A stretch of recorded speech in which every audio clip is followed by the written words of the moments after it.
Hey there, Cheesemeisters, and welcome back to the Peach Pot After Dark. I am Jeff. Take that Twinkie out of your mouth and grab a pencil. And joining me on the other end of the internet, my cuz-host. I'm Leslie, and amen to that, Dick. That's right. This week, Cheesemeisters, we are talking about Die Hard to Die Harder. The Die Hard, but in an airport, masterpiece. Did you not know that it was called Die Harder? Because it No! 100% is. That's real. Oh my god! Yep. Because they knew. This was written by Stephen E. D'Souza and Doug Richardson, directed by Rennie Harlin. You know what other movie Rennie Harlin directed that we have seen? Grease 2. Real No. genius. No. Cliffhanger. Oh no! Mm-hmm. Yep. Yeah.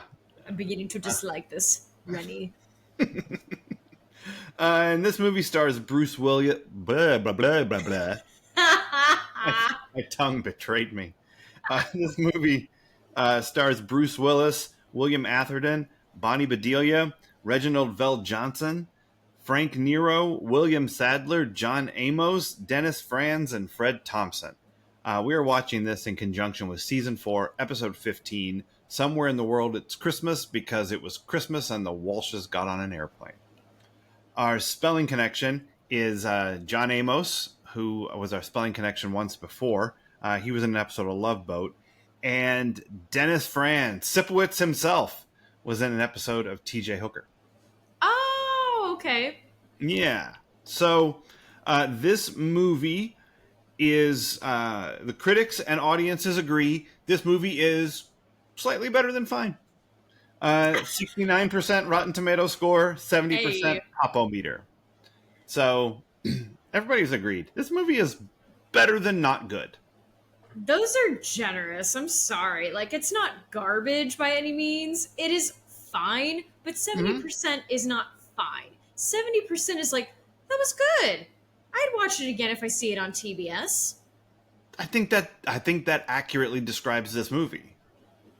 Okay, then maybe you know what? It's because I don't know what good feels like anymore. So Understood. Good is now fine. Yeah. Like, this movie is not great. And it's not as good as Die Hard by a long shot. But it knows that. It does. It 100% knows that. But it is fun.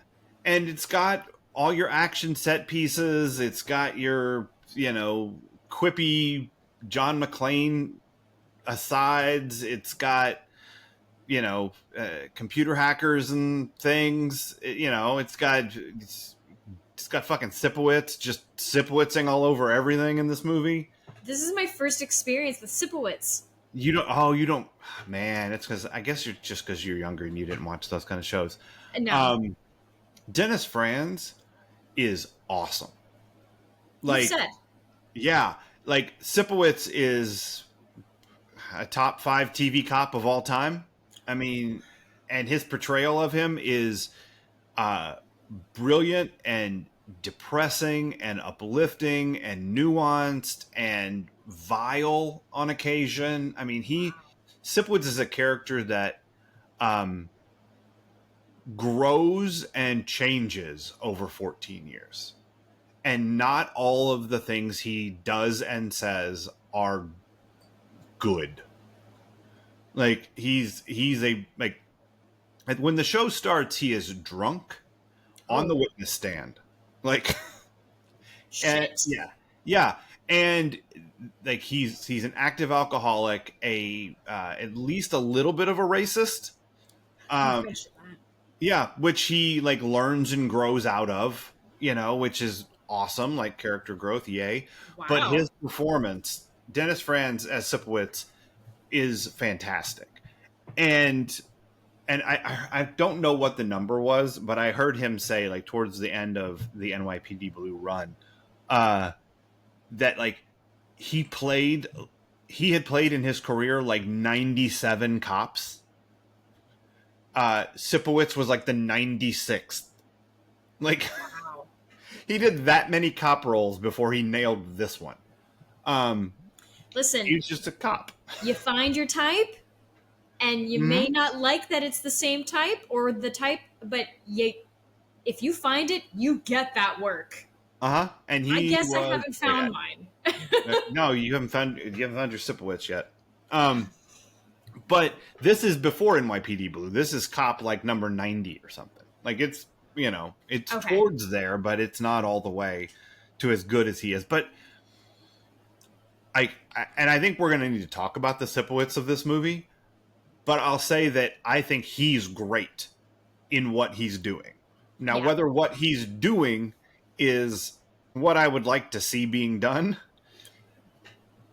I forget what moment it was exactly, and I'll be honest, Cheesemeisters, I had a real hard time focusing in this movie. Like, one, I told you on Monday night that I was going to watch it in chunks, and Mm-hmm. that was true, except then Tuesday night, I went ahead and just started the whole thing over again. Oh, okay. And I mean, I caught on to a few extra things, but I watched it and just thought, I don't know why, but the way this is being shot, it is very hard for me. I'm not taking in Oh, the interesting. information they have put in there to facilitate the story. I'm like, I'm just not receiving this. What part of it wasn't like, was it geographically confusing? Like, I'm not sure where they are in this airport, or I don't know who's trying to do what, or like, what were you bumping on? I think I was bumping on one. It all felt so abrupt. Like the fact that it just starts immediately on like the title and then Sure. his car being towed. I went, we're just in it. Okay. Yep, we're there. No preamble, no foreplay, just in it. Yep. And I really didn't understand motivations. Okay. Like there was no communism as a red herring. Sure. And I mean, what else was maybe some of the geographic of it? Because he was, I don't know, it was again just all various parts of an airport, Mm-hmm. and rewatch starting it again from the beginning helped because I went, oh, he's just here to pick her up. He Right. wasn't even getting on a plane, but now he's in the baggage like dispersal area. Yeah. Mm-hmm. Okay. I did not like the lighting. The lighting really fucked with me. I didn't notice it. Was it like Everywhere. it would have been real fluorescent just because it was in an airport? But I don't know. No, they did some extreme stuff with lighting. I mean, anytime you were in the comptroller booth, I think that's the name, where people are Tower. the tower. Yeah, it was all red. Everyone was always in Sure. red. Okay. And then again in that package area, it wasn't red. It was like a brownish orange or something. I don't know. It was just the lighting was abrasive. Got it. Okay. Yeah. Okay. So all of that was confusing to me. And again, I know I'm overthinking it. This is not a difficult plot, but Right. No, you're not overthinking it. We're watching a movie and talking about it. Well, I mean, But if we're just gonna be like that, John McClain shoots some people, it's gonna be a real boring conversation. I think it was just one too many things trying to grab my attention, and it felt like when I'm at the mall and I get lightheaded now because the vapors. I'm just like, I don't know where to put my attention. This is all too much. And oh, you know what I'm Yeah. going to do? I'm going to look at my phone because that centers me. Yep. Bring it right back here. I get it. This was my worst viewer experience. And I'm not blaming that. I mean, I was bad. I was not good Got for it. this movie. But this Okay. movie was also not good for me.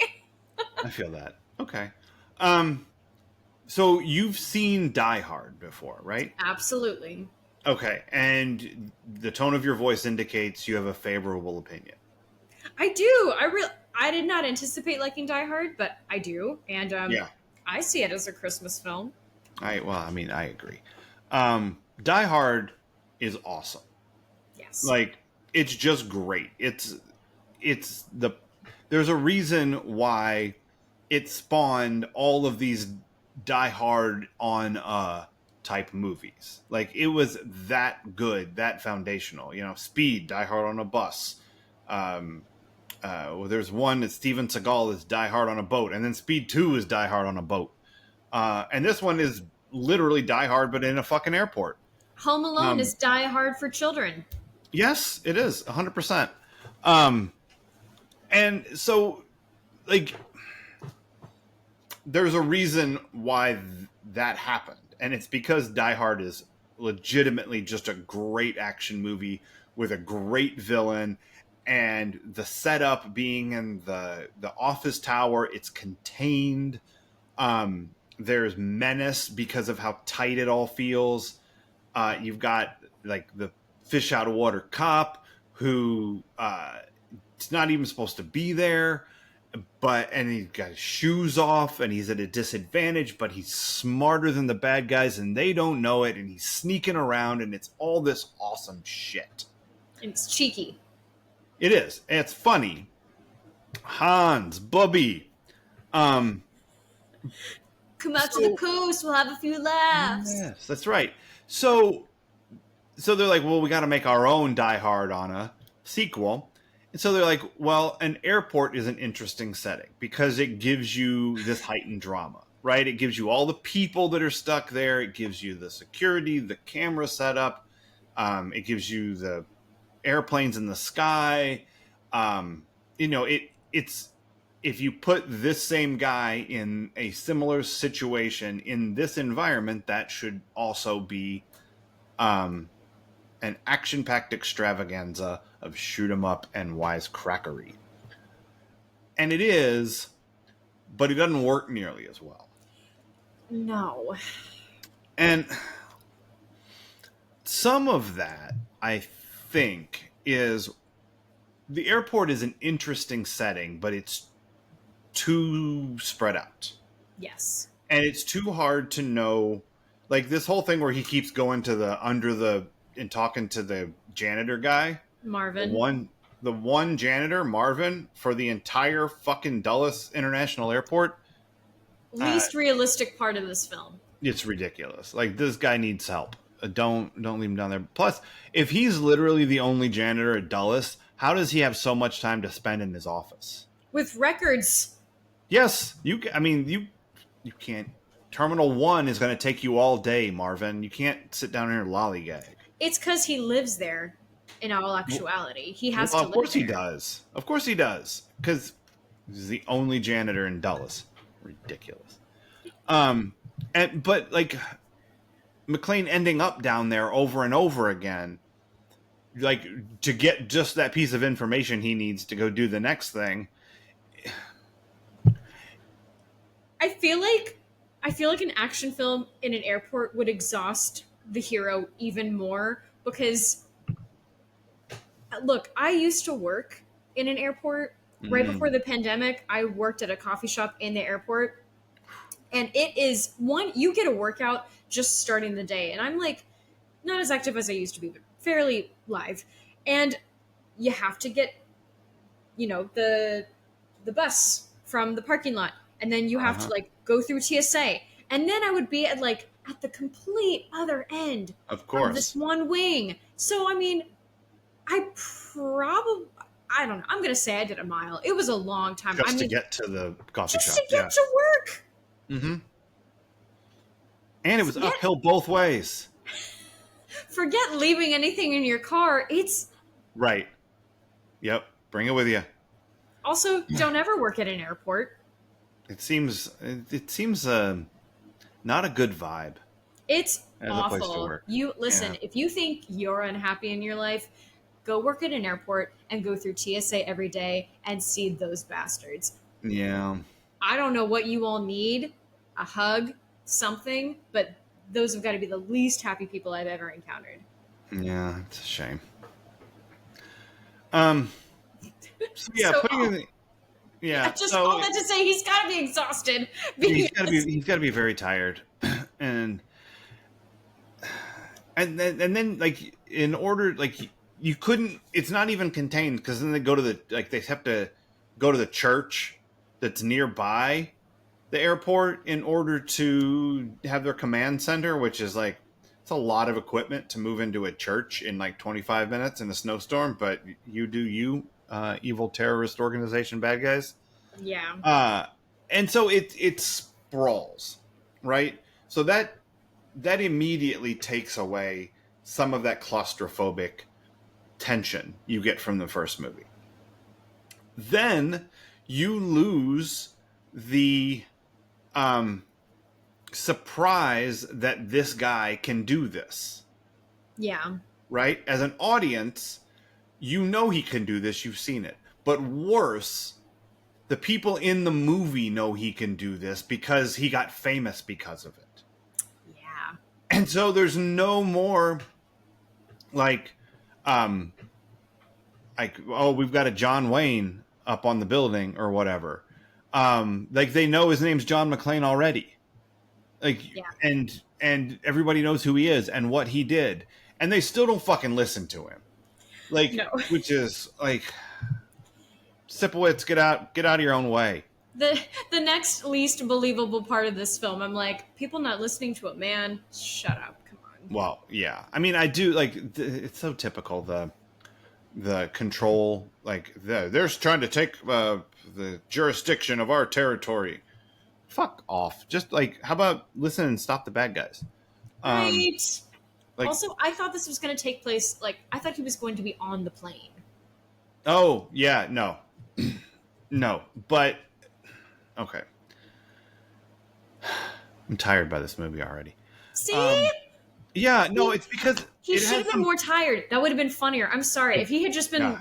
anytime he got down to Marvin's, he would have been like, Wait, hands on his knees, just going, too winded. because you To would wisecrack. be. You would be. I'm Can't sorry. even wisecrack right now. You would be tired. But he's still wisecracked. Yeah, he's still wisecracking.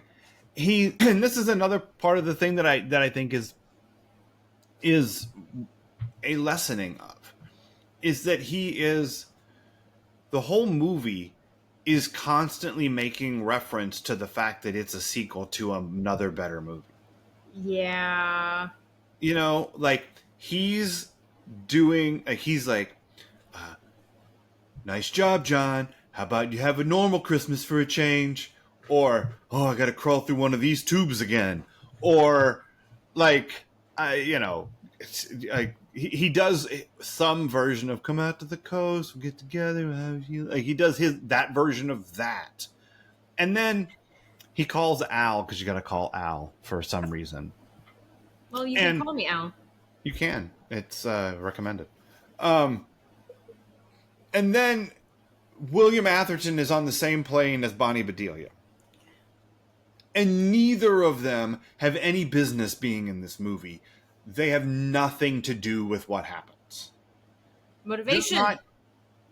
What's that? Motivation, at least from Holly. It doesn't work, though. You're right. Like, that's like, oh, John is motivated to stop these bad guys because his wife is on one of those planes. He's already motivated to stop the bad guys because John McClane stops the bad guys. He doesn't need to be talked into doing it. He just fucking does it because he's John fucking McClane. And you saw it when they crashed the other airplane, how, like, ripped up he was that he wasn't able to save the lives of these strangers. You don't need his wife in peril as part of this story. It adds nothing. Yeah. Bruce Willis was doing so much for this movie. Mm-hmm. He was making fun of it, but still taking it seriously. I'm like, again, with those cheeky lines, I don't know if they thought they would save the film or not, like, because they were kind of like, okay, at least they're aware. Yeah, it's but what he does. But it also felt like that apology thing of like, okay, so I know you've heard this one before, but right. But yippee-ki-yay, motherfucker, part 2. And they have to do the catchphrase. Yeah, I feel like this movie is where they learned a lot of the things that had worked, in the 60s and 70s, maybe weren't going to work in the late 80s and 90s. Like what? What do you mean? Well, like someone having a signature catchphrase You know, Bond always has his cheeky one-liners, Sure. and I feel like they feel more of a time. Hmm. I don't feel like they're as natural. Like, but again, it just depends on who's delivering them. Yeah. You know, like Oh, you. good. No, it's just you really have to believe it in your soul that this is something you would say. That's the best Yeah. way I can describe it. And I don't doubt that Bruce Willis is good. I mean, I always forget that he can be funny, to be Right. honest. Um, Only because he doesn't. It's just his look. He doesn't look like someone who would be funny. And then you remember, oh, he was on Friends, and then he has his one liners here. You're like, oh And yeah, Moonlighting is funny. Like that's the thing. which I want to This is watch. I think this is another one of those where you met him because of how old you were things. Yeah. You know? Because all of us who saw Die Hard in the 80s, and I didn't see it in the theater. I don't know, 12 when it came out. But I saw it on TV and stuff. But it was he was not like you said you look at him and you don't think he can be funny. We looked at him and thought this guy can't be an action star because Oh wow. he was in a broadly comedic role. Like Moonlighting is broad comedy. Like it's, he's being funny at the camera. Like he's being funny to his co-stars. It's funny. He's great. The show breaks the fourth wall. It's super innovative and interesting. It plays with the detective thing. It's really, really good. And he was famous for that. And action movies in the 80s were you looked like Arnold or Sly Stallone. Stallone or Jean-Claude Van Damme Okay. or like later in the decade Steven Seagal, like big Van Damme is tiny and so is Stallone, but he's fucking Stallone. Beefcakes. Yeah, not soft balding wisecrackers. And so Die Hard was shocking that Bruce Willis could be an action hero, but he was Okay. fucking great at it. And because of that, that's how you, I think, probably first came to know who he was. Maybe it was Friends, but He was Die Hard was Friends. kind of everywhere. But Die Hard was everywhere, Yeah. and so you see him you have to remind yourself that he was funny, but all of us had to be convinced he could do this to begin with. Got it. So the sequel is like you no longer have that I can't believe David Addison is funny or is an action star. Like Mhm. there's John McClain. I've seen him be a badass. Yes. The other thing that is like why I think your catchphrase thing is off is this was the height of the catchphrase. Oh, okay. Like the action heroes had, hasta la vista, baby. Like Schwarzenegger, I'll be back. Like all of these, he had catchphrases in all of his movies. Even in Predator, Jesse Ventura got, I ain't got time to bleed. Like everybody had like a line. Yeah, he ain't got time to bleed. That's a man for you. Yeah. So like the action heroes had like the quips, the things to say after they killed the bad guy in some clever way. Like that was all 80s stuff. Okay. And as you get into the 90s, which is like this is right on the cusp, that's when you like Terminator 2 is your hasta la vista babies. And Saturday Night Live is catchphrase palooza from the late 80s through the mid 90s. Got it. Isn't that special? And Satan and swing and pump you up. And it's characters with catchphrases. We were a catchphrase loving generation. It was even fucking where's the beef? It was our commercials. Okay. Yeah, no, we were living in I'm catchphrase land. I'm so wrong.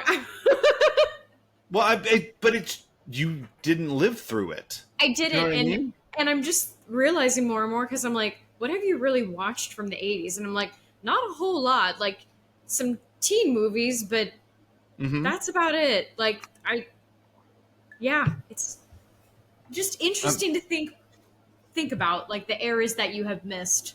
sure. I mean, we've talked about it. Anything from the preteens and the teens, I basically missed if it wasn't a Marvel movie Mm, yeah. because I had a little kid. And so adult movies that came out at that time that I would go see then, like, before I had a kid, and now if I felt like going, like we watched Sinners the other night. Have you seen that? Yeah.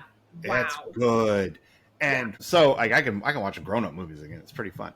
Um, And that is a but that grown up movie yes it is. Oh, he watched it with us. with an Um, IC. hey, nice. Um, so I just missed that whole decade. I just didn't see anything. So I don't know what Yeah. I don't know from that decade. But yeah, we all have blind spots. You know, Yeah. but it's one of the joys of the Peach Pod After Dark is to like find these little blind spots. You know, Yeah. like for some reason we had never seen Always Be My Maybe, and boy, that was fun. Yeah. I really loved Definitely. that. So, Or like um, I, I can't think of the example, but again, there will just be things that pop up and I'm like, how come I've never seen this thing or why did no one tell me? And they just didn't sell it to me right or, you just mhm, miss things. yeah, but we're righting that ship. We are. So we're doing the Lord's work on this podcast, everybody. Um, okay, can we talk about Sipowicz a little bit? Sure. I will have nothing to add other than like what a great name. Right, but no, I mean, what I mean about Sipowicz is, I mean, Dennis Franz in this movie. I'm just going to call him Sipowicz. Well, of Um, course. That's his name. yeah, Sipowicz. right, in the TV show, but not in this. No, we're But calling he's him Sipowicz. yeah. No, I'm So, gonna call but you Patty. yeah, in this movie, um, I feel like he is who Anthony LaPaglia wanted Alan Arkin to be in So I Married an Axe Murderer. Yes. Right? He is the sergeant who comes in and screams at you, and tells you you're going to send your spaghetti bending butt back to Milan, and all of that stuff. He's Sipowicz in this movie is not going to say somebody needs a hug. No, Like he's not. he's not that guy. So he's I'm not gonna say because he's not like the lieutenant who's mad at you and I'm gonna get your stuff in, but he is the gonna yell at you cop. Yeah. Um, is he too big a dick in this movie? Like, does the I'm gonna yell at you cop have to be this much of a fucking asshole in this movie? I don't think so. I mean, I don't know. It all just felt like guys wanting to top each other Uh and huh. so they weren't going to listen to each other, which Right. shocker is how nothing gets done. Right. I'll leave it at that. But I don't know. I it really felt like anytime John McClain had a problem with a cop, it was a white cop, and then he would see a black cop and be like, "Ah, they'll listen to me. I can talk to you. You get it." And it's like, Right. Right. okay, Huh? like, yes, be an ally, but also like we Well, we all he need to work together. he had a black cop in the first movie. He knows that. I know. He was like, "Listen, I've seen this movie before, Yeah. and I did like the ending, Right. contrary to Taylor Swift. I need to repeat the thing. I need to." John Yes. McClane was just trying to follow the formula. He was Right. aggravated by it, but he Yeah. was just trying to follow the formula. And Everybody was. again, I feel like such a poor viewer in this. I didn't even register that Sipowicz was being a huge dick. I was just like, oh, dudes yelling at each other and tuning it out. God. Yeah, like I guess my problem with it is like Okay, fine. You're the head cop of an airport, and that is a big responsibility. And you care deeply about things getting done correctly and everyone doing their job so that everything stays safe. Um, so you don't want someone coming into your turf. So you're a little bit back up around the turf, Yeah. right? I get it. You also don't like this guy because you saw what he did on the news last year and you thought he came off like a smug asshole.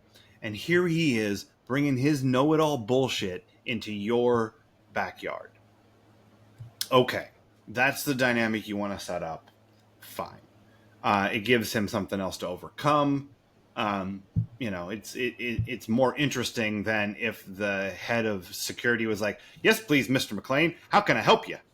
Um, Yeah, I feel like if you wanted it to be the fundamentalist versus the loose cannon, then have the fundamentalist be more about the rules and, sure.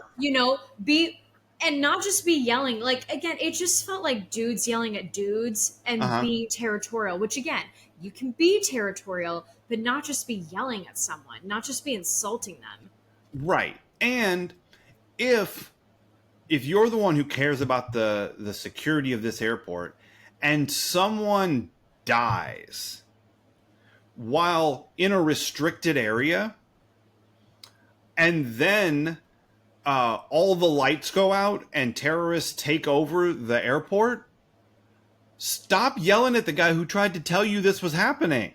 Like, Yeah. at a certain point, go, how are we going to fix this shit? Not, why are you still here, John McClain, being mean and trying to, cock or the walk me? Uh, like, it kind of it goes on too long. And he's unreasonably not listening. It does feel like they were trying way too hard to go, see, even though he was a hero, heroes still have a tough time. This man is facing so much adversity. No one's listening to him. Right. And I guess, I mean, do you need him to be that big a dick for it to make sense that No. John Amos's character shows up? No. Right? Because you need that character to show up if you're going to do the twist. Well, exactly, but also that's you would expect. What was it, the Army or the National Guard? I can't remember what his. Either way, you would expect military to show up in that situation. Yeah. I'm Yeah. guessing. Again, I'm no expert, haven't been in this situation, but there are no experts anymore. Um, Right. Yeah. Sexperts so go home. there's the one expert, the sexpert. Got my sign. But yeah, it feels like he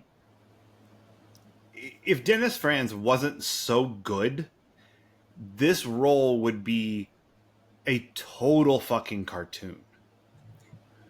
Like, Yeah. it's over the top and too much as it is, but I like Dennis Franz as an actor so much that, like, I'm good with the way that you're doing this. Like, I think your previous relationship it's as a awesome. viewer with him has Yeah. helped you a lot in this because it's not that I saw him as cartoony or comical, but it very much felt um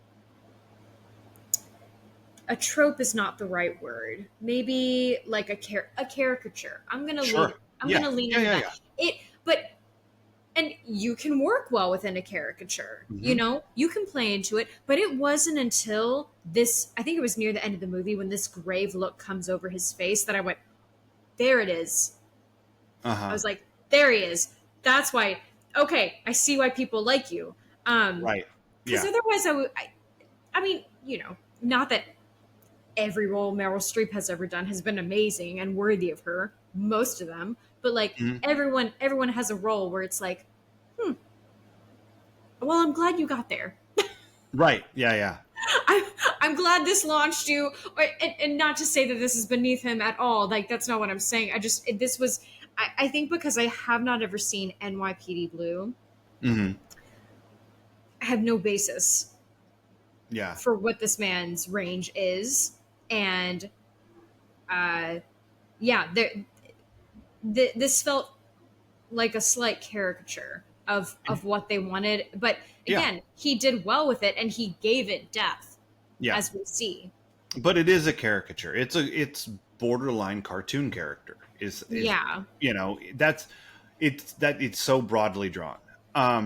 And it's too much. But like he's the part of this movie I remember the most. Okay. You know what I mean? Like can you picture the bad guy in your head? Doing Tai Chi naked? Yes. Well, there's that part. Oh, this is funny. So we started watching this movie last night on Hulu, and I'm like, "Oh, here comes his ass." I'm sure of it. Like I didn't remember, but I'm sure of it. Like it's exactly like the beginning of Mallrats or Confessions Yeah. of a Dangerous Mind. Like we know this is our trilogy of man ass Butts. in this movie. But there wasn't any ass, and I'm like, "What the fuck's going on?" And we watched like 10 more minutes, and all of a sudden I was like, we're watching an edited for TV version of this, motherfucker. I'm not doing that. Yeah. So I Boo. spent the $3.99 and rented it off Apple.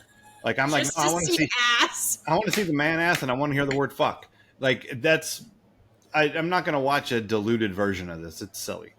You know what's really funny about that? Anytime they do that, because they clearly went the actor clearly went tanning, Right. and so you have this perfectly white outline, and it's like, just don't worry about it. Just Yeah. fuck the tanning, or like, I'm sorry, go in nude then, or Right. in a banana hammock. Right. Yeah. Because for sure. the outline is comical. Makeup. It is. Yep. Can you damp down the whiteness on Bill's ass? What Walter got distracted by was the fact that you couldn't see his dick at all when he was, in Mhm. Warrior 2. He was like, you would definitely see something. So he's like, they have him. Yep. Typed up. Whoop!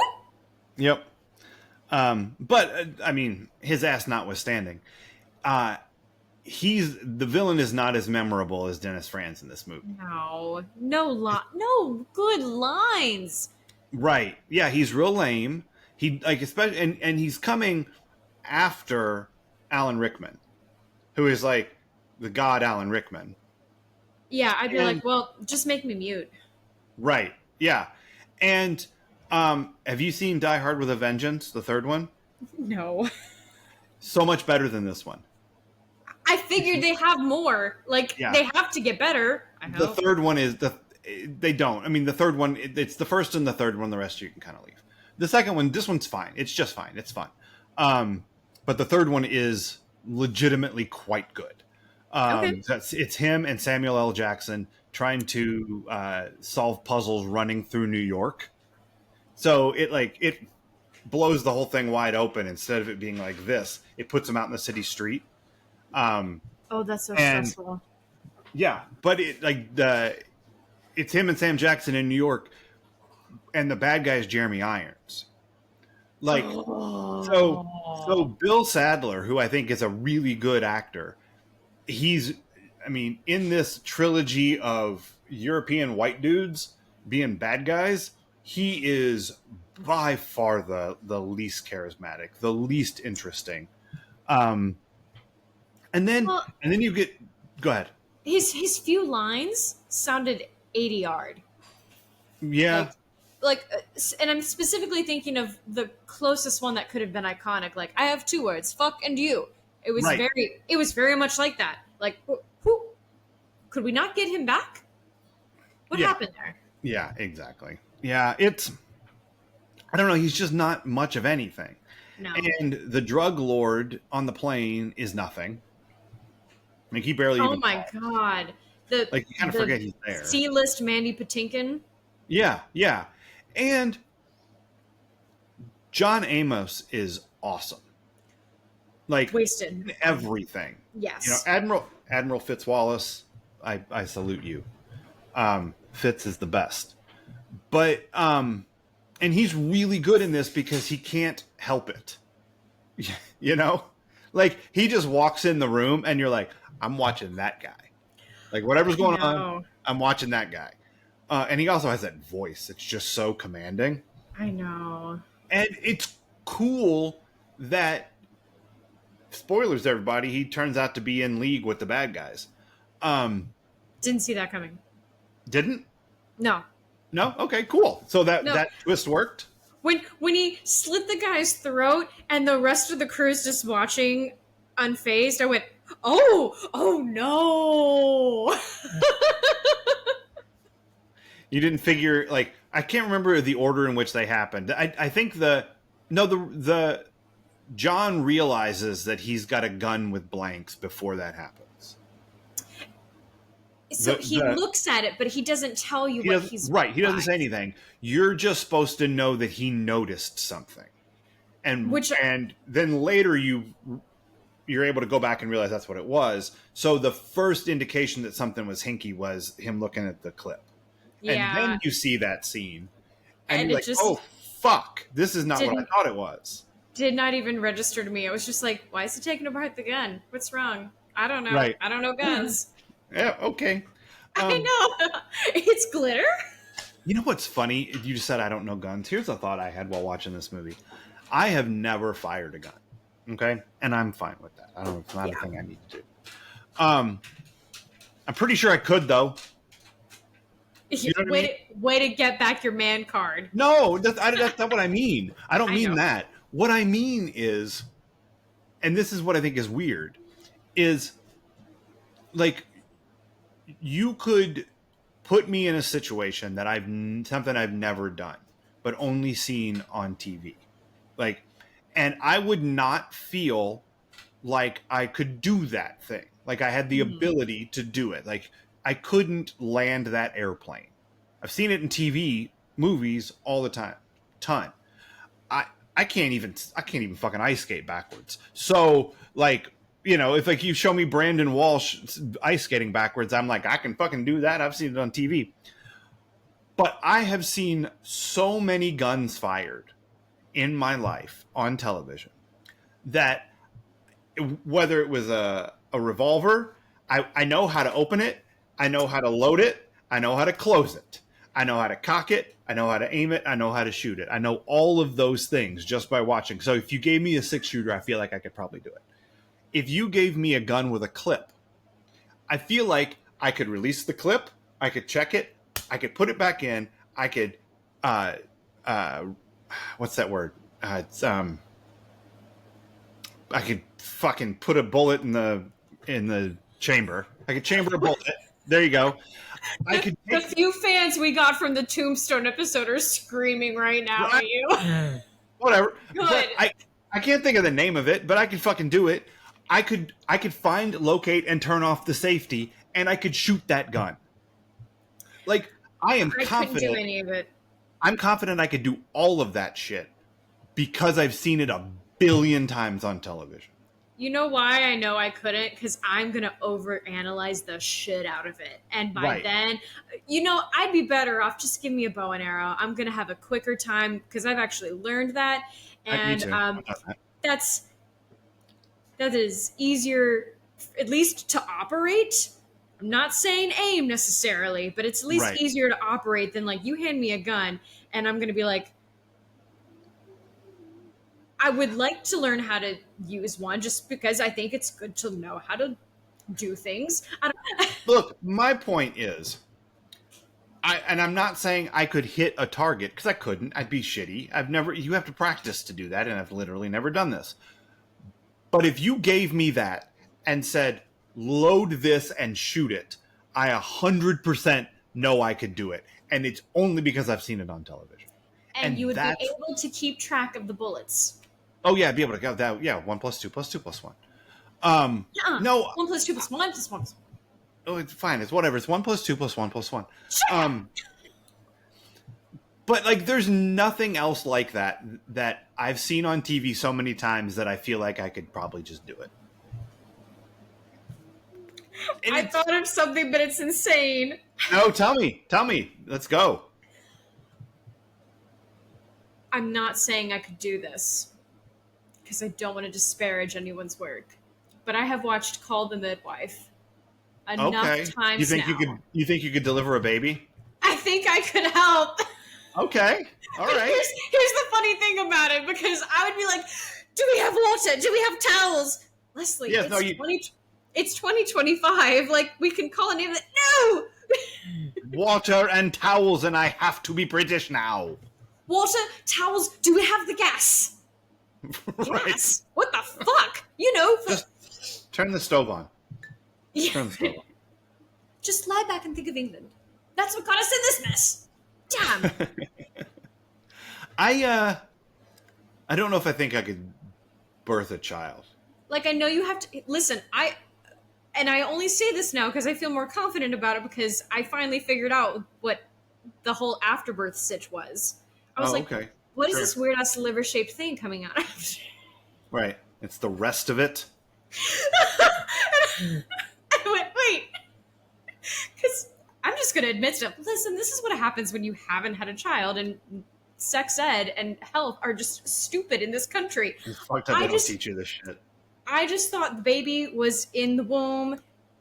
It's in a closed space. Things are being fed to it through, the cord, Umbilical cord, yeah. the umbilical cord. I did not know it was inside a little sleeping bag. A sleeping bag. Sure. From REI. Yeah. With all the stuff. Sure. It's got a lantern, kerosene.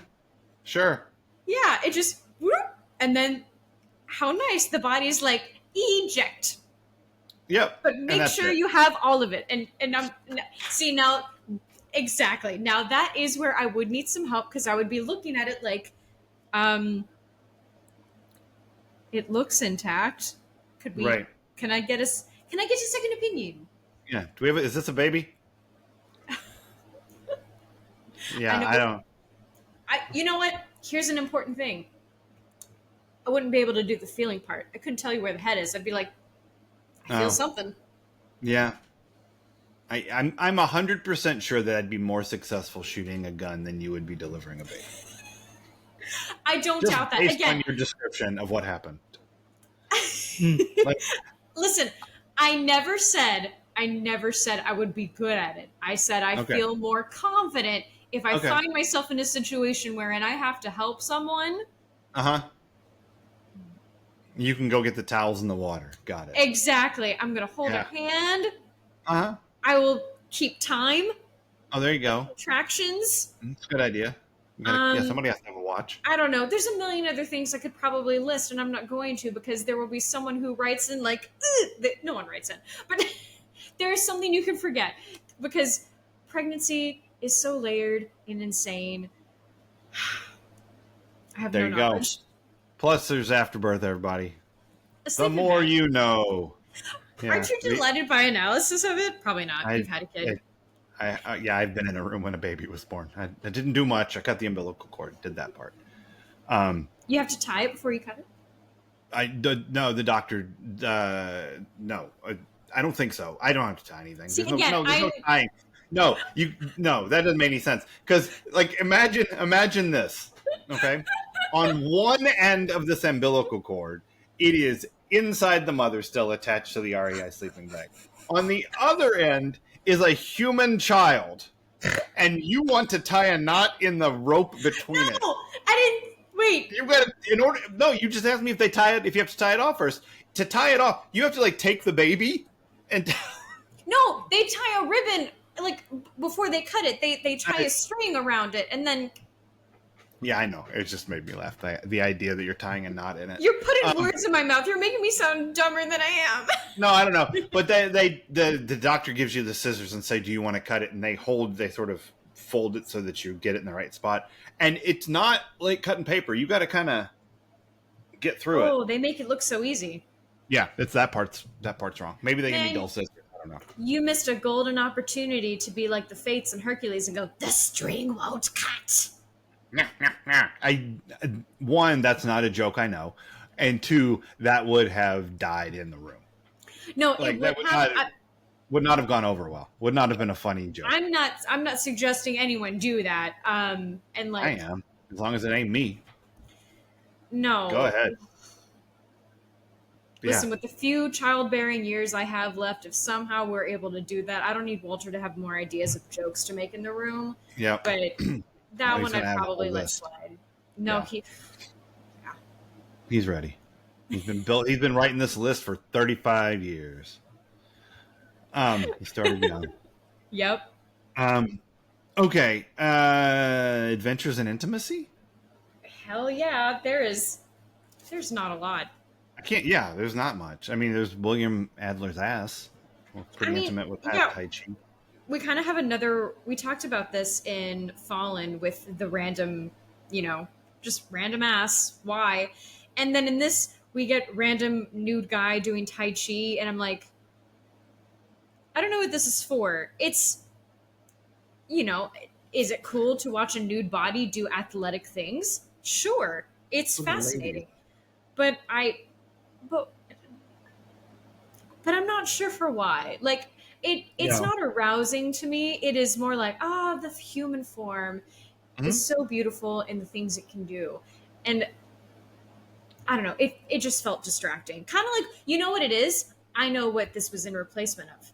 It was in replacement of the distracting 80s boob moment we got in the first one, Right. where when the terrorists first come in and there's like, Yeah. but in this there was no shame. It was just It's true. No, Burrito. there were no boobs, and that's sad. There should be boobs. There were no.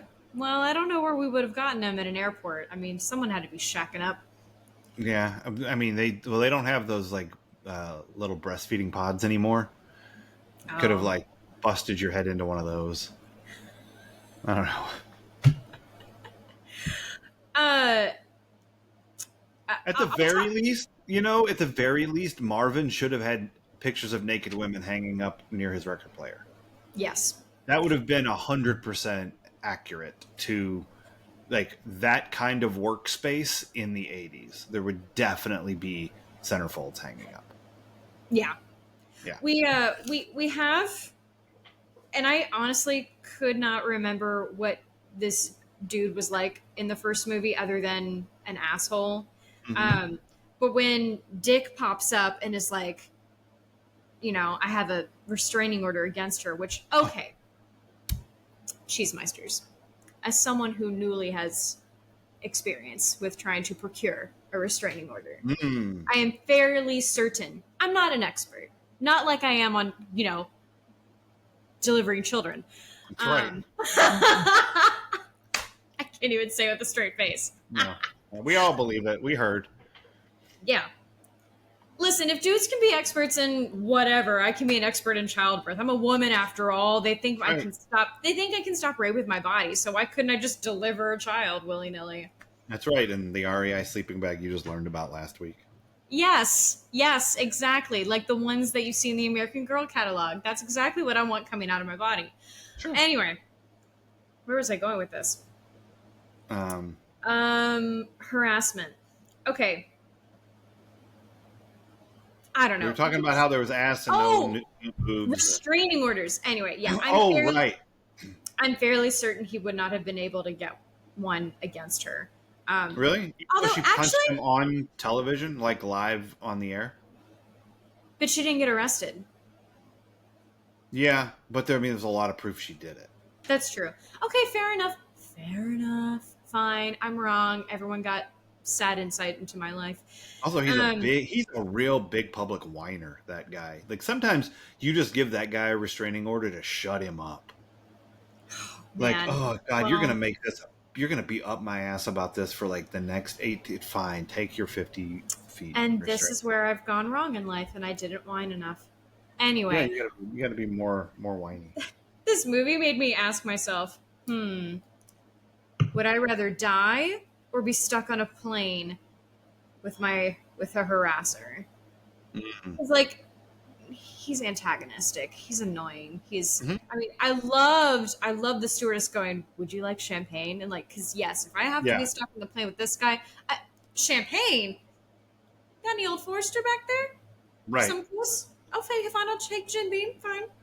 What about some Whatever. coke? Do you have any cocaine? Just like I will give you whatever you want to get through this flight because you punched that asshole. Thank you. Yeah. And yeah, it had me thinking of the question, like, and this is not something you would need an IC for. Just thinking of, like, death or stuck on a plane with a harasser. I'm going to choose death. Yeah. Um, I wrote down for some reason the sexiest moment, and I'm sticking with it. The sexiest moment in this film for me was when they unrolled that map. I was like, oh Oh. yes, Yeah. love a good map unroll. That's right. You're like archivist. Yep. And this Yep. is why, once again, phones have ruined all sex.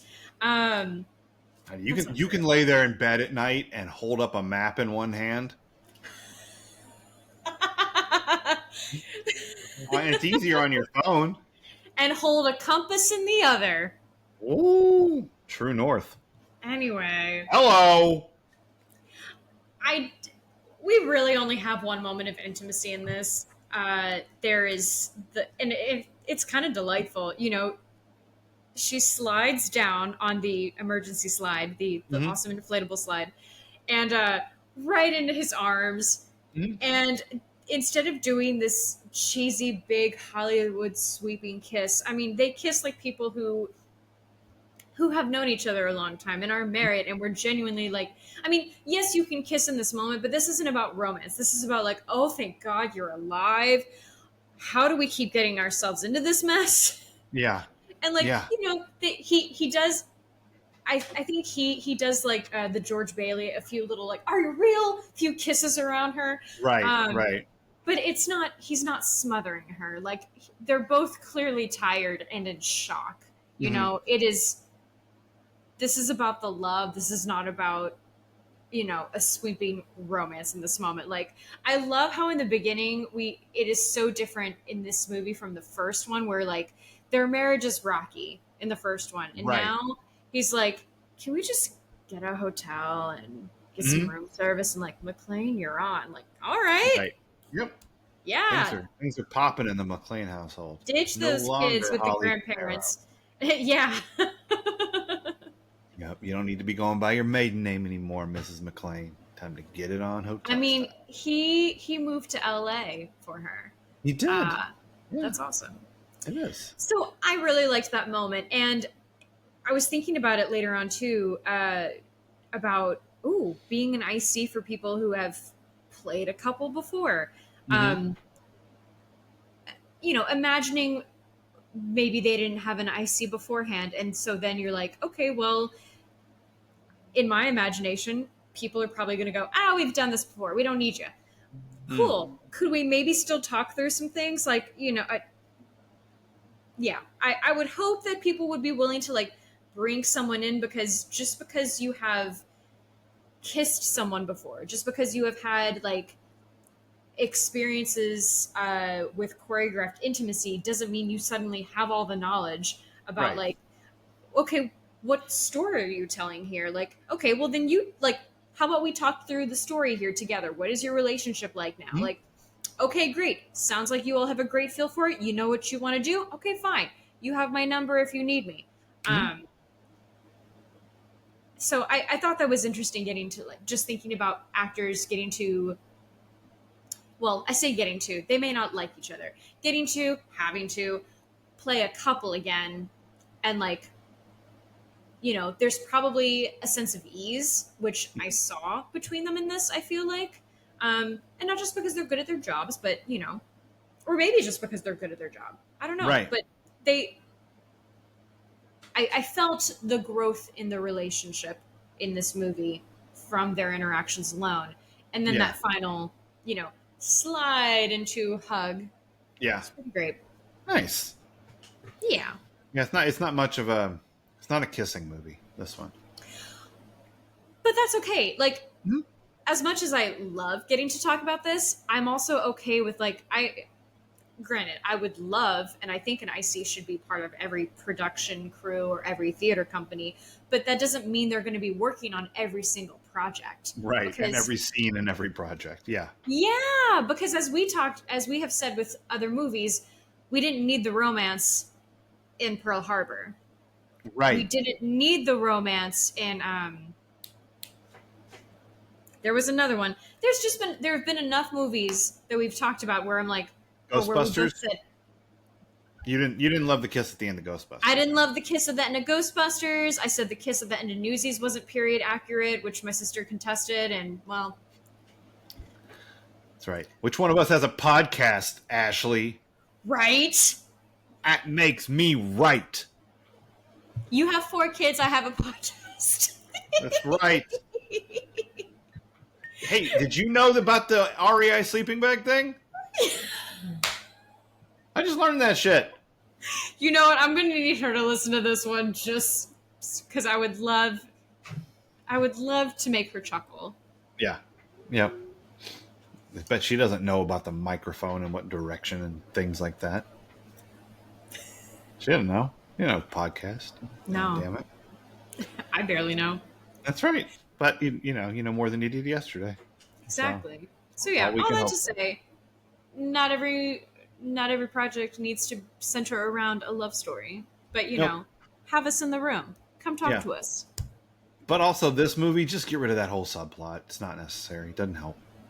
Wait. I mean, you mean having Holly involved at on all? a plane? Yeah. Like what? There's no reason for it. Like her and having him up there on the plane too is just there so that we can remember what a dick he was in the first movie. Like, and there are so many other people we would have rather have seen from the previous film. Like, I mean, I know we get to see Reginald Val Johnson for a little bit. Mm-hmm. Would have loved another phone call with him. Mm-hmm. Kid driving the limo. Like, yeah. I don't know. Like, find a way. Find a way. Argyle. Yeah, bring Argyle back. Thank you. Oh my god. Right, justice for Argyle. Yeah, I just, the movie itself did not require that storyline at all. You can do the whole movie and cut out 20 minutes by just staying out of that plane. It's just, you don't need it. Well, and I mean, I'm glad the actress. I am too. Like, I feel bad for saying that, like, they don't get a paycheck. Well, but we can also feel bad at, like, really, this is all you're going to give me to do each time is I'm just waiting for. Right. I mean, at least she's not having to play damsel. She's getting to be very calm and smart. But she had more to do in the first movie for sure. Yes. But in this one, she does get to taser him. So, that feels nice. Yeah. Favorite Everybody part. likes that part. Yeah, of course. Everybody likes that. She should have tased him in the butthole. That's right. Bend over, Atherton. I was quoting through it on the ground. I don't know all the lyrics to that. Oh, Sorry. wow. Sorry, my bad. We'll just put that in the box of Liam was a child and you didn't learn it. I didn't. I mean, I lived. I threw it on the ground, but I didn't learn it. Toddlers, man, they just throw shit on the ground like they mean it. All right, this, fuck it, whatever it is, sippy cup, fuck it. Ember, in all of her in her despair about being riddled with fleas lately, because I've had to carry her around so she won't itch herself. Yeah. And she was just hanging limp in my arms the other day, and I went, "Oh, it's kind of like carrying Liam, but much lighter." Because I think he was 1 at that point, and he was just like full toddler, like full weight. You should try carrying him now. He's 6 feet tall. That would be quite a sight, wouldn't it? It would be difficult. That's all I'm saying. I mean, I've put Walter on my back, but I haven't moved, so I don't yet know if I could actually carry him. You're muted. I think you're saying something dirty. I wasn't, but I have some thoughts now. I don't know. All right. I have nothing to say about the music in this movie. There's just nothing there. Like they give you a "Let It Snow, Let It Snow, Let It Snow," which is another throwback to the first movie. Carol of the Bells again. Like, oh, it's stressful. Mm-hmm. But that's Stop ruining Carol of the Bells, people. That's right. Leave Carol alone. So yeah, needle drop forest. We're moving on. What else? Time. Is this anyone's defining role? Um, I mean, I'm guessing Bruce Willis. It's his John. defining Yeah, role. John McClain is 100% his defining role. Bonnie Um, Bedelia. Bonnie Bedelia it might be. William Atherton is just bad guy in the 80s because you like we've. This is our third William Atherton bad guy This movie. man has no dick. That's right. And he's also the professor in Real Genius who gets popcorn blown up in his house. So, he's a perennial bad guy in the 80s and he's great at it. But I think he's Walter Peck probably more than he is this guy to me. He's the man without a dick. Yeah, I think. Reginald Vell Johnson, no, he's Carl Winslow, Family Matters. exactly. Um, Sipowicz Well, is Sipowicz. I know Sadler from Shawshank. Yeah. Mm-hmm. And John Amos is Fitz, but he's also, good times. Yeah. Um, Ain't we lucky we got him? and there's really, Marvin maybe, but I don't think about that guy that much. So, yeah, it just feels like John McClane is Bruce Willis's defining role. Unless you haven't seen these movies and you've seen Pulp Fiction and then it's Butch. But, I do say Zed's dead baby a lot. yeah, he's great in that. Yeah, now I want to rewatch Pulp Fiction. We'll find a reason. Don't worry about it. All right. Pulp Fiction is like on the rewatchables, Bill Simmons podcast where they do movies and stuff. They held off on doing Pulp Fiction for like 700 episodes. I mean, like because they were like it's too big of a cultural touchstone for the people who listen to this kind of show. That like we have to hold we can't do that early. It has to be held on to like as something to build up. They did it as like their 500th episode or something like that. Like they waited a long time. And there's some validity in that. That's how big a moment Pulp Fiction is. They should have done Newsies first. See, they didn't know. Newsies is a cultural touchstone, just belatedly. And for a totally different audience.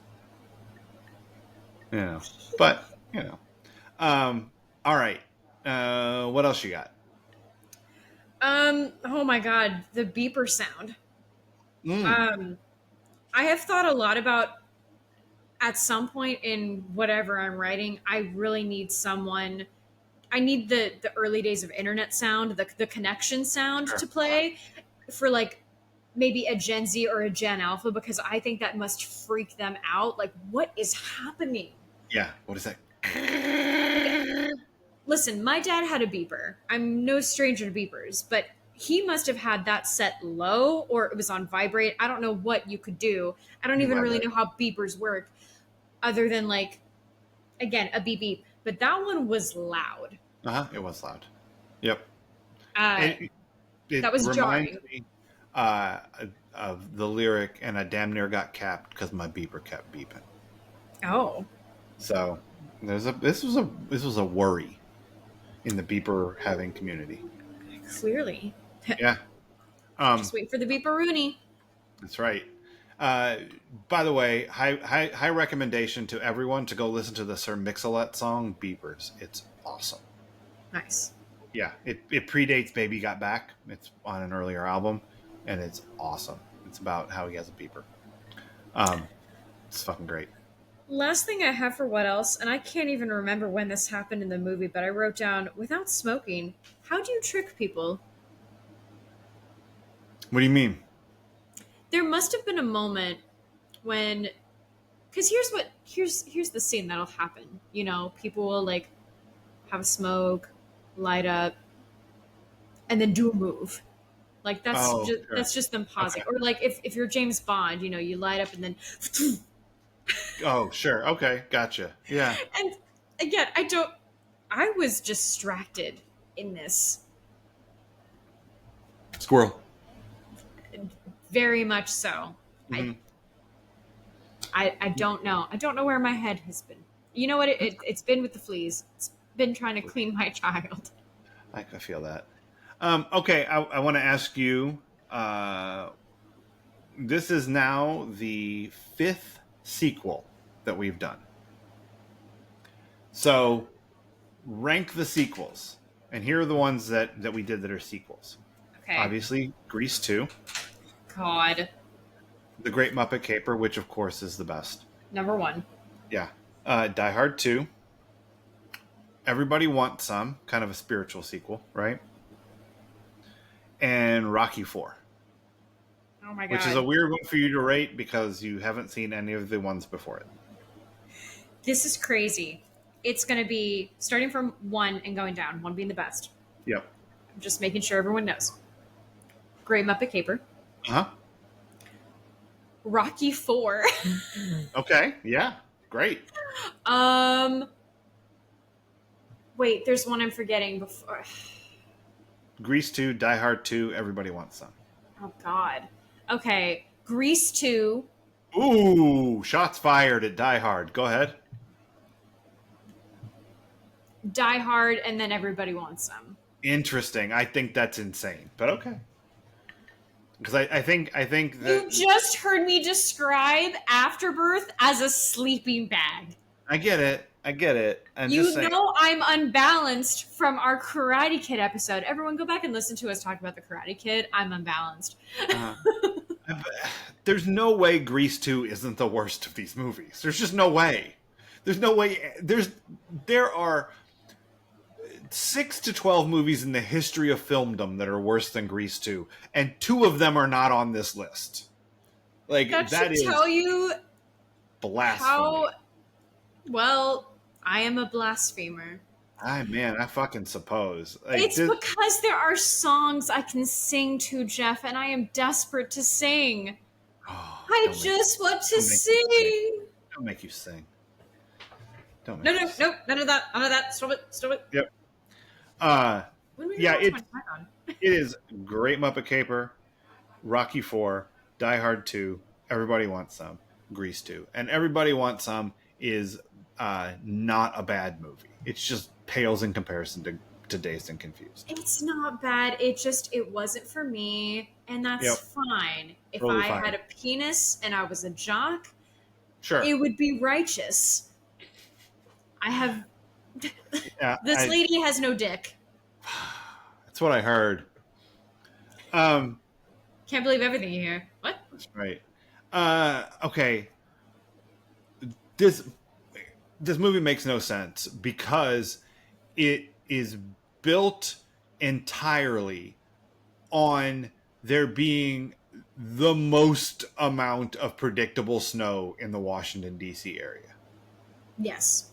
Like DC gets heavy snowstorms, 1 or 2 a year. They'll get what's called a wraparound. Like the weather system will blow out over the Atlantic and then wrap back around, and they'll get like extra snow. So DC is prone to getting a couple 1-footers a year, and then Okay. very little snow other than that, like peaks and valleys. Um, you cannot base your terrorist rescue operation at the airport on the fact that the planes are not going to be able to see the ground because the snow is too heavy, and that, like, you know how much they planned on the snow. Their escape vehicles were snowmobiles. Wow. They said, we're planning a whole ass heist right near the airport. Make sure that you have snowmobiles. I got the paper towels. Like, what the fuck there's no chance that they planned and relied on this much snow happening, because No. it could 348 days of the year you are not getting this kind of snow in Washington D.C. It's just not No. happening. I mean, part of me really wants to make the joke like, well, you definitely can't do that now. But Yeah, you're right. You could not have done that then. It's just not an area that is notorious for getting that kind of snow. Yeah, I mean, again, they get big snowstorms, but you can't bank on them. You can't make your entire escape plan hinge on I got the snowmobiles. Good job, you know, Ho ho John. ho! Yeah, now I have a snowmobile. That made any sense. Yeah, I mean, but to be fair, this plot was flawed. I mean, maybe he should have been doing less nude tai chi and more planning. or more nude Tai Chi and less terroristing the airport. That's a better solution. Because Yeah, clearly he was also not balanced. that's right. That's our position here. Less airport terrorism. Edict. We're putting it out there. You know what? We have staked some ground, and you're not moving us off of it. Nope. All right, what is this the ESTF for you? Um, this is the. This is the. I don't know. I'm gonna say something stupid. This is the reddest airport film. It's pretty red. Oh my Yeah. god, there's so much red light. And just random shout out to O'Brien from Star Trek. Yeah. Just also, Although, R.I.P. okay, my boy deserved better than that. Yeah. Stop torturing this poor man. Anyway, it's fine. He's had a rough go of it. This is the second hardest it's ever been to die in a movie to date. That is Okay. what the ESTF. It was harder to die, and this is die. It's not even harder, I don't think. It's like second hardest. I thought it was harder to die the first movie, and it might get harder to die the next movie. The next one, it's with a vengeance. I know. I know that movie's pretty fucking good. I gotta tell you. Neither here nor there. But you know what we just did? We have once again proven my theory that everything comes back to Aaron Spelling. Even Die Hard 2. Die harder. Die harder, motherfucker. Two words, fuck and you. So join us here next week, Cheesemeisters, when on Wednesday we will be watching Season 4, Episode 16, Crunch Time, which might be about ab workouts. Not sure. And Not about the candy? No, it's definitely not Nestle Crunch related. There's not nearly that much brown in 90210. You know this. Could be a white chocolate, I guess, but Ew. right? That doesn't sound good. I don't like it. Edict. Eat Bad. a white chocolate. Ugh. Yeah, we don't like it. We're staunchly anti-white chocolate on this podcast. And then join us here next Friday, Cheesemeisters, when we're going to watch a movie neither one of us have seen before. We're going to watch an Oliver Stone movie that I'm not even sure I'd heard of called Talk Radio. So we're going to give this a roll because crunch time, I don't know what the crunch part is, but we're going back into the radio booth with David Silver next week. So we gotta do some stuff about the radio. Oh boy. So- I hope he's going to play a lot of breakup music. Oh, so sad, David Silver. Look, he might be so sad he puts on a hat, Leslie.